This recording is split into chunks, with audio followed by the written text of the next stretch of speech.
Hello, good evening, students. Today's transcription number back of 257 on the speed of 100 words per minute. Start.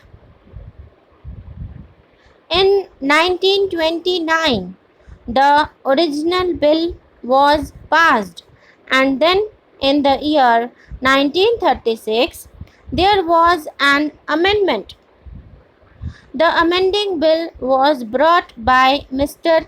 Lal Chand, and a few days after, another bill was introduced and, to some extent in a modified form, was also passed.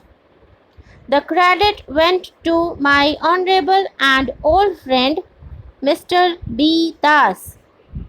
The real remedy then, it was pointed out, was not to make the offence cognizable, but provision should be made that a marriage in breach of provisions of that act would be considered invalid, null and void.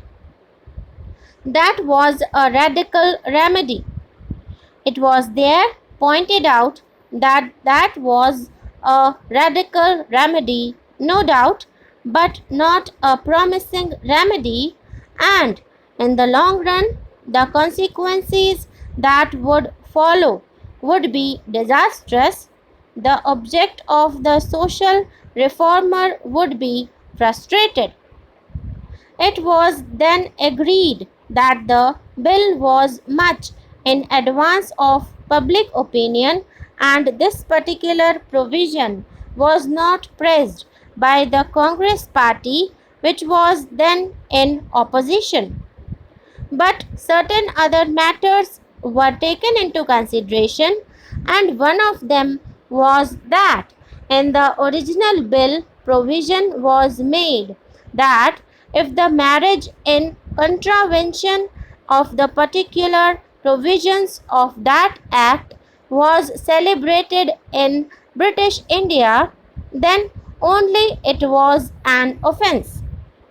By the subsequent amendment, the jurisdiction became extraterritorial in this sense that if the marriage against the provisions of this act was celebrated in any territory outside British India, it was also considered as an offence.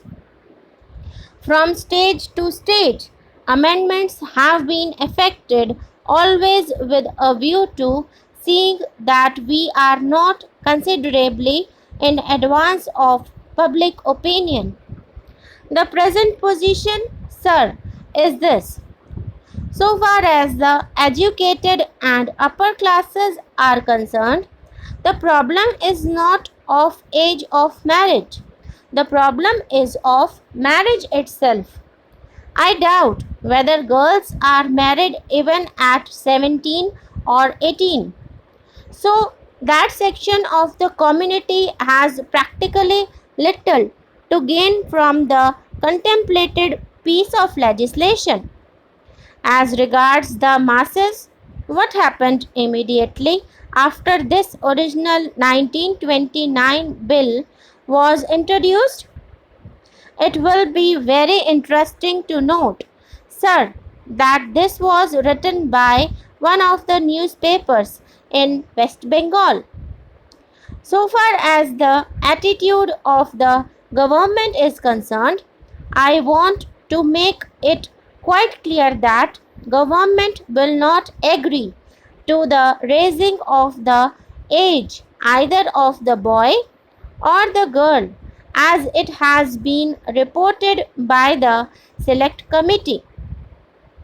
The age of the boy is being raised to 20, which is a jump of only 2 years.